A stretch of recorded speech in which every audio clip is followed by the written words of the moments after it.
8 Steps to Create a Preventive Maintenance Program, Part 3. Number 5. Make sure your PM triggers are accurate.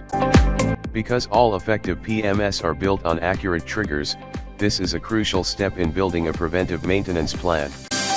Matching maintenance tasks with the right trigger will help your operation flow efficiently and will ensure assets are as reliable as possible.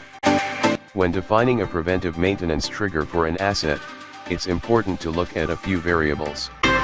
When you take all these elements into account, you should have a good idea of when to trigger maintenance for a particular piece of equipment.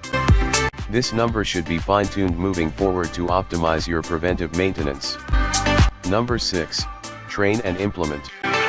At this point in your quest for an effective preventive maintenance program, you probably know what needs to be done. It's important to remember this and create a training strategy so everyone can get up to speed on proper equipment maintenance. Team members should be trained on any new technology as well as any processes and procedures that come with a shift to preventive maintenance, such as prioritizing work orders, creating failure codes, and accessing documents digitally. The obvious next step is to implement your preventive maintenance plan. If preventive maintenance is something completely new for your team, you might consider a pilot program at one site, one section of your facility or a few particular assets. This way, you can help your team adjust to a new way of doing things while working out the kinks in your preventive maintenance program.